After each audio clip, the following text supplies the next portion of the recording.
Primeiramente, eu queria agradecer ao Edgar Fausto Filho por ter aceitado o convite e fazer um agradecimento que eu fiz meio no corredor agora há pouco com ele.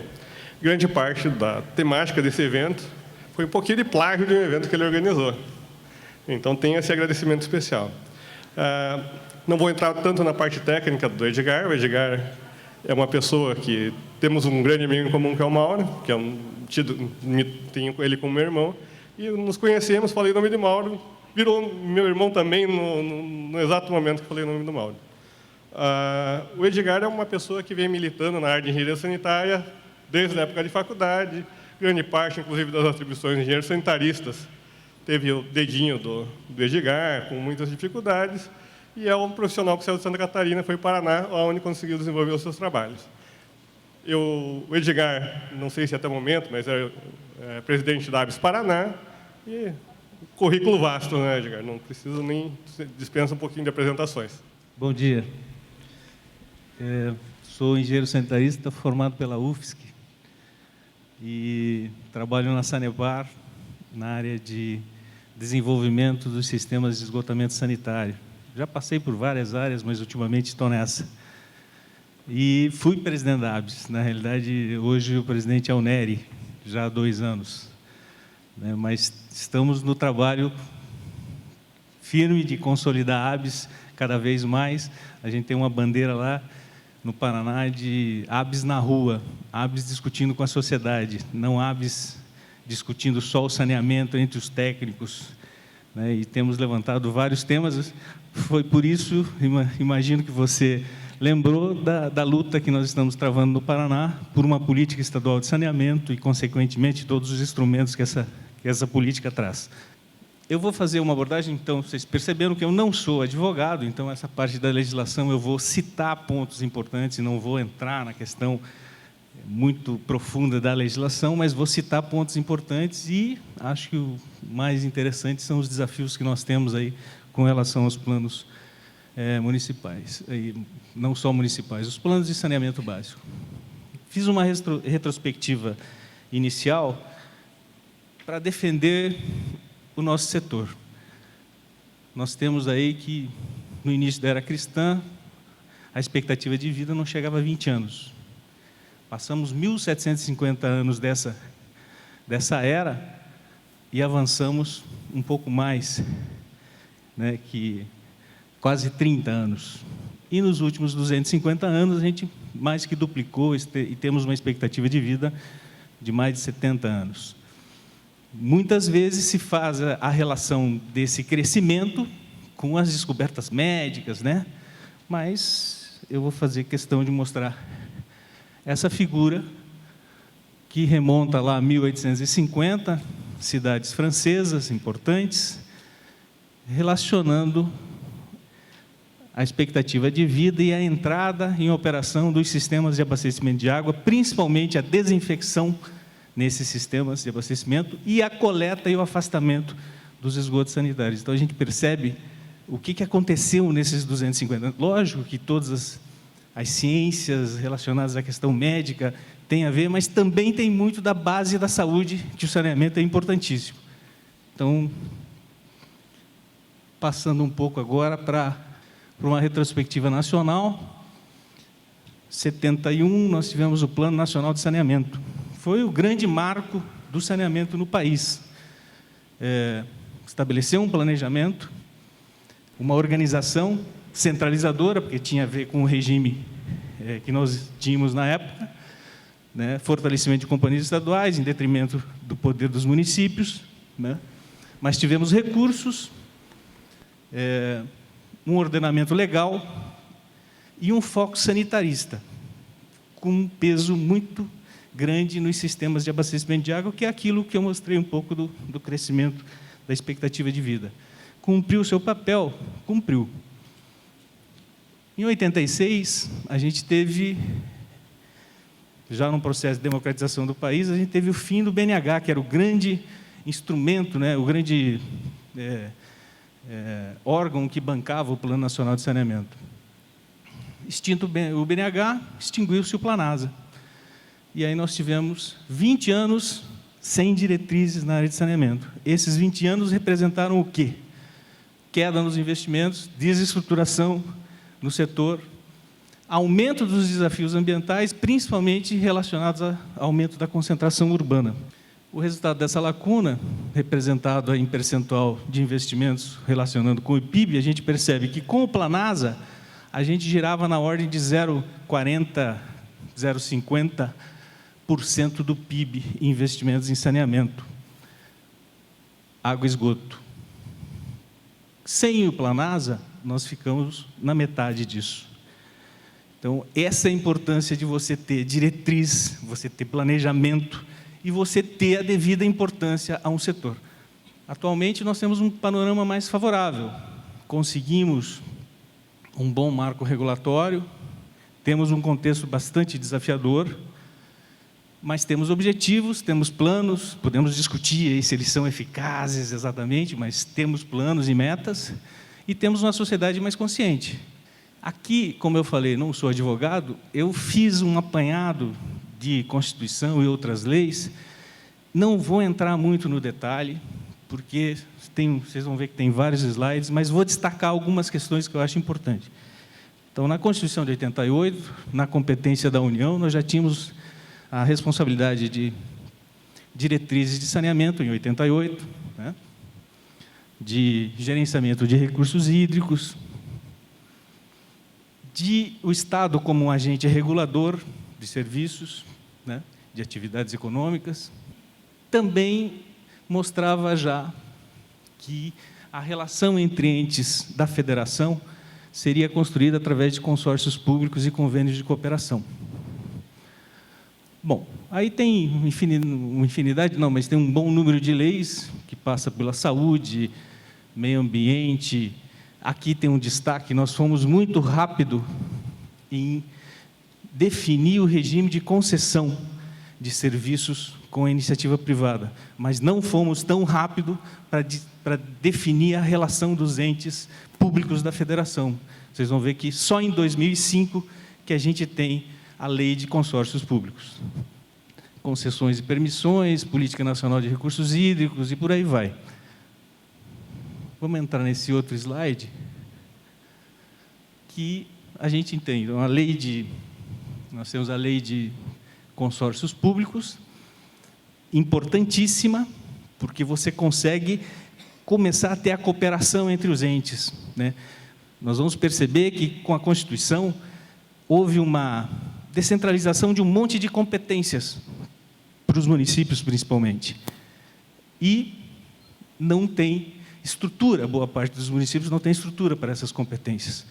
Esse instrumento legal é importantíssimo para que os municípios consigam se organizar, sejam entre eles, sejam com o Estado, com a União, e nós vamos ver que existem bons resultados nesse sentido, mas demoramos um tempo danado para conseguir esse instrumento.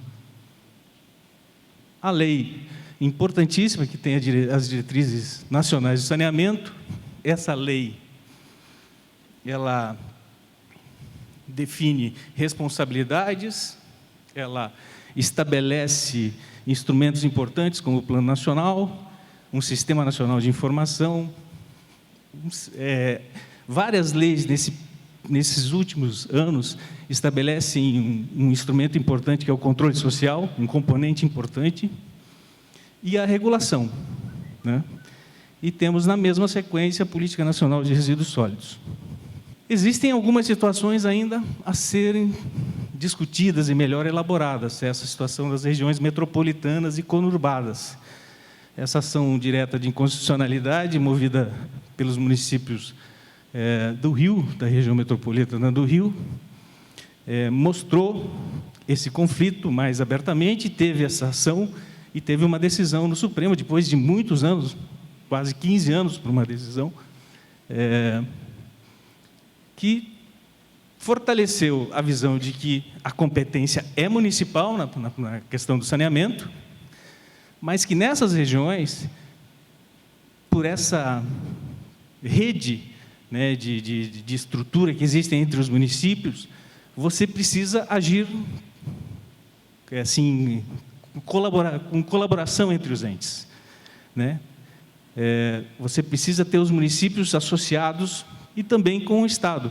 Não, muitas vezes se tem a visão, não, isso é uma decisão que atribui ao Estado a competência sobre esses serviços. Não, é bem clara a competência do município, mas há necessidade de uma ação cooperada. Isso é fato. Agora, como se constrói essa ação cooperada? Alguns passos já estão sendo dados, mas a gente precisa avançar muito. Aqui é um resumo das competências e de ações de cada ente da federação, rapidamente, até porque o adiantado da hora, né, daqui a pouco esvazia o plenário. Mas o tema é importante, eu acho que não. Aqui o Guia Básico de Gestão Municipal do Ministério do Planejamento também define os entes e as competências, os interesses. E aqui um pouco do contexto. O PlanSAB, baseado no IBGE e no Plano Nacional de Saneamento, ele mostra aqui o que nós temos de desafio, por exemplo. Temos 40% da população ainda sem sistemas de abastecimento adequado. Nós temos 60% da população sem sistemas adequados de esgotamento sanitário. A relação de 40% com o manejo de resíduos. A drenagem é uma situação difícil de você ter esse diagnóstico nacional, ainda não temos, mas eu imagino que ela esteja na mesma relação que os resíduos. Bom, saneamento, eu não sei se o promotor ainda está não, né?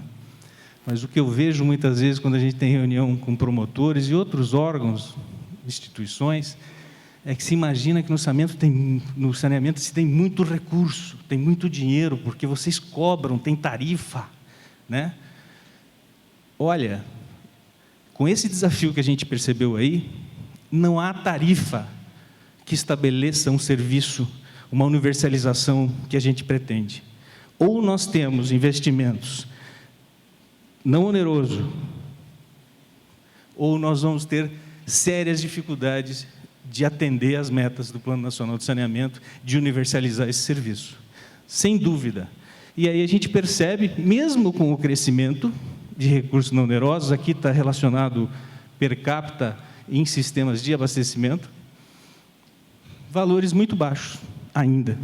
Isso água, esgoto, 1/10. Na parte de resíduos, menos ainda.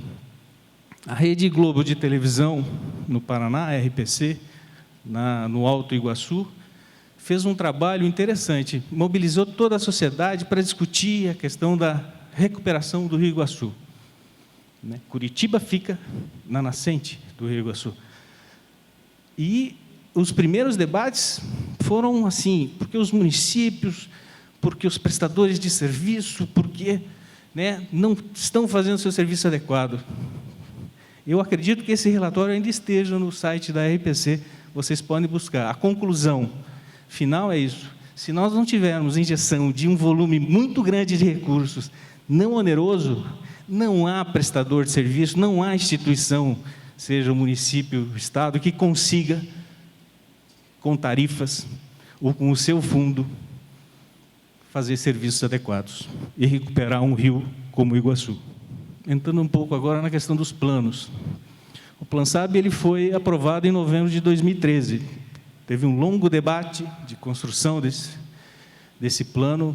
Tem várias questões que a gente pode questionar nesse plano, mas nós temos um plano.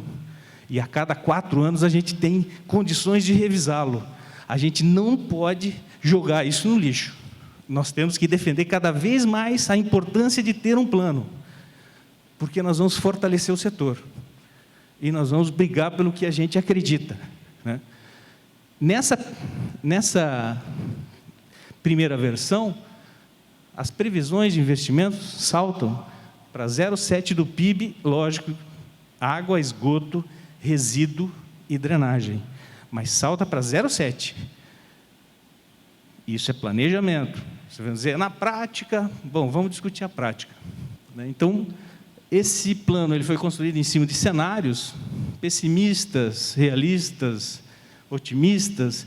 Elegeu-se o cenário 1, E nós temos uma previsão que é o mais, vamos dizer assim, na época realista, 508 bilhões em medidas estruturais, que você vai ampliar e implantar sistemas, e medidas estruturantes, que você vai capacitar gestores, técnicos, organizações, né, até 2033. Sendo que 60% desse recurso vem de agentes federais. Boa parte deles, nós temos que batalhar para que sejam não onerosos, né, nos planos. Agora, nós estamos passando por um período de crise. Tem revisões de orçamento, a gente está ouvindo isso, estava ouvindo agora no rádio Descendo Curitiba a questão do Pronatec, que foi adiado para junho, porque tem questões de orçamento. É prioridade. Na realidade, essas questões orçamentárias são de prioridades, que a sociedade elege os seus representantes.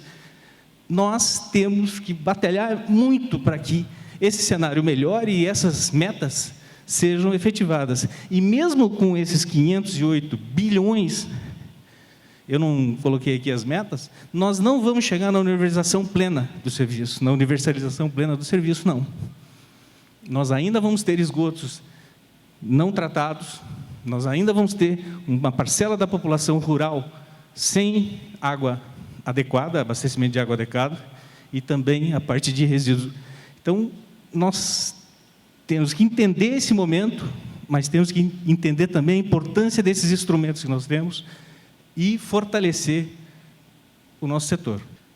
Aqui, o único dado oficial que eu consegui de planos nacional, esse instrumento ele passou por vários momentos de prazos, né? Até 2010, se eu não me engano, foi o primeiro prazo, dezembro, não foi cumprido, e aí a gente está agora, ano a ano, tendo flexibilizações, né, de prazos. Mesmo assim, o que a gente observa? Um percentual pequeno. E a gente observa, além do percentual pequeno, ainda um foco água-esgoto, e não os 4 componentes, né? Eu dei uma olhadinha no site, na intranet da Sanepar. Paraná tem 345 municípios paranaenses operados pela Sanepar. Hoje nós temos 123 planos já aprovados, né? Temos quase na ordem de 150 em andamento, em fase de aprovação, mas ainda existem planos que não começaram, e ainda existe aquele plano água-esgoto, né, que é a busca do recurso e não o comprometimento com o saneamento total, né? Então, temos desafios nesse sentido. Percebe-se que há injeção até de recursos por conta da FUNASA para elaboração de plano, mas se não existir compromisso do ente, do município, do Estado, né, para que esse plano seja efetivamente trabalhado e discutido com a população, é o copia-cola que a gente ouviu do promotor aqui. No Paraná, teve um caso que a promotoria pública exigiu que fosse feito também planos municipais de recursos hídricos. A lei não obriga isso, mas a promotoria pediu isso. Teve um município que apresentou plano com um diagnóstico da bacia amazônica, só para vocês terem uma ideia. Então, nós temos que levar a sério esses instrumentos. Cumprir por tabela, nós temos prejuízo na sequência, a população tem prejuízo na sequência.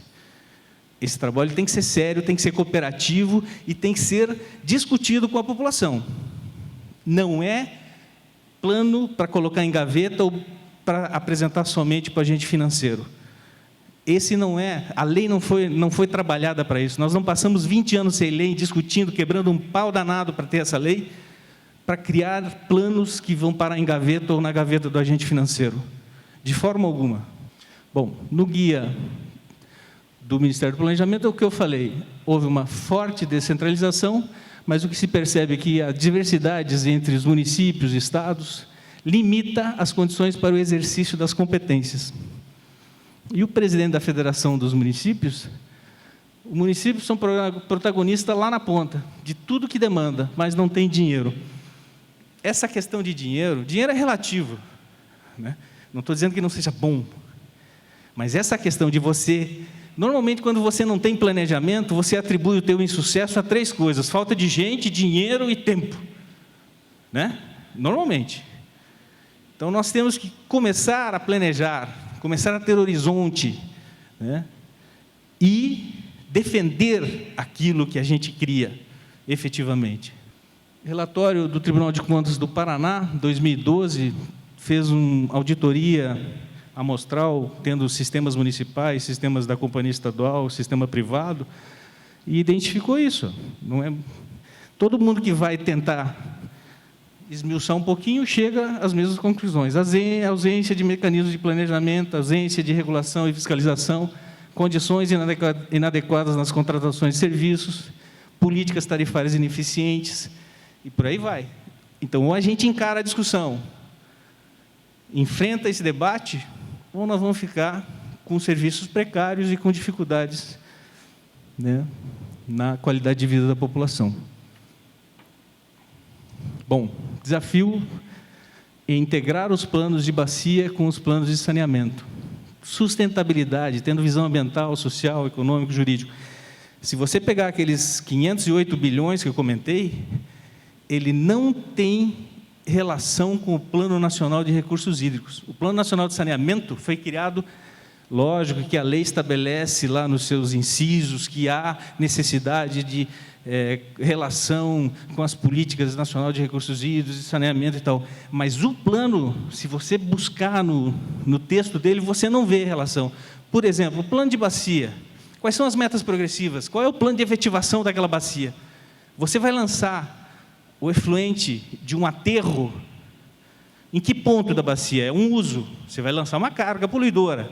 Abaixo tem que tipo de uso? É permitido ou não é? Isso não foi discutido no Plano Nacional de Saneamento. E boa parte dos planos não tem a visão do plano de bacia. Então, aqueles 508 bilhões, se você colocar esse aspecto de sustentabilidade, que é uma bacia tendo a base do planejamento, pode botar o dobro. Coloque o dobro aí. Porque, não sei se Santa Catarina já trabalha com outorga de uso para efluentes, o Paraná trabalha. Então, o que nós tínhamos de boa parte do licenciamento das estações de tratamento de esgoto, trabalhavam na faixa de 60 de DBO, 90 de DBO, nessa faixa, 150 de DQO, 225 de DQO.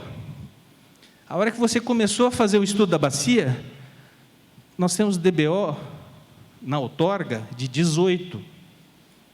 Então, aquilo que você tinha planejado para 60, um abraço. E aí você tem que aumentar a tua eficiência no tratamento. Aumentou a eficiência, você vai aumentar resíduo, lodo, você vai destinar para onde? Então, ou você tem essa visão toda da bacia e dos componentes do saneamento, não só de água ou não só de esgoto, ou você vai ter dificuldades na implantação do teu plano. Sérios. O decreto que regulamentou a 11445 deixa bem claro: alcançar progressivamente os padrões definidos pela legislação ambiental em função da capacidade de pagamento dos usuários. Meu amigo, não tem chance.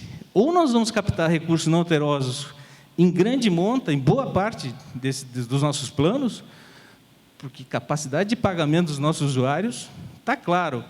Os grandes rios da Europa necessitaram de aportes monstruosos de impostos para que fossem recuperados. Não foi a base de serviço dos prestadores de serviço, não. Então, isso aqui é um contrassenso. Não há essa possibilidade de capacidade de pagamento dos usuários. Nós vamos ter que buscar formas alternativas para que tenhamos soluções adequadas.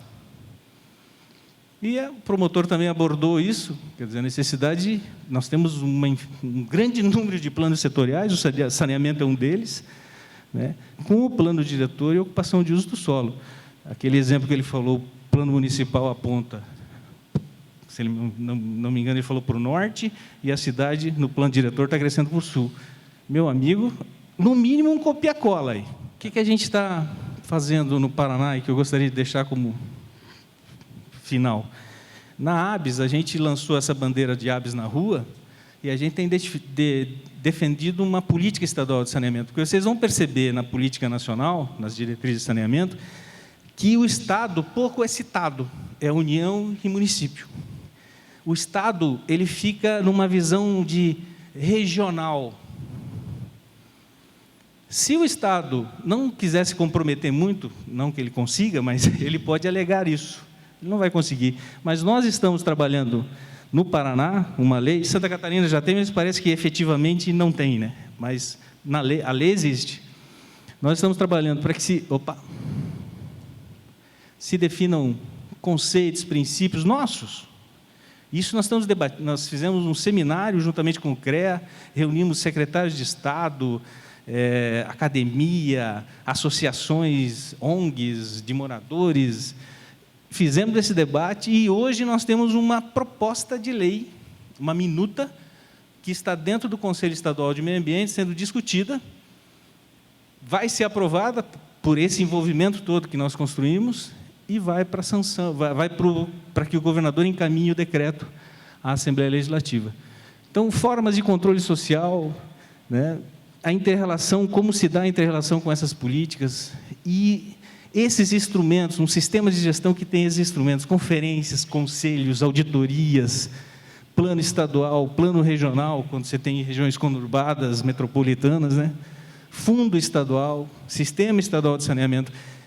Eu vi no termo de referência da FUNASA, que a FUNASA fala assim, você elaborou o plano com todos aqueles elementos que eles constroem, e você aprova na Câmara Municipal, e você tem uma lei de saneamento. Não, desculpe, não tem lei. Você tem um instrumento chamado plano. Lei, você define tudo isso aqui numa lei. Essa é a importância de uma lei. Então, você vai ter o quê? Conferências bienal? Você vai envolver quem? Quem são os participantes dessa conferência? Você tem conselhos? Que tipo de conselho? Por exemplo, no Paraná, vai ser o Conselho Estadual de Meio Ambiente, com uma Câmara Técnica de Saneamento. Nós estamos definindo isso. Outras cidades, outros estados, definem como o Conselho das Cidades. Ok? Não há uma regra específica, pode-se trabalhar os dois. Né? Isso é importante para que você fortaleça o debate do saneamento e cada vez mais traga a sociedade para essa causa que é mais do que justa. Obrigado e agradeço a oportunidade.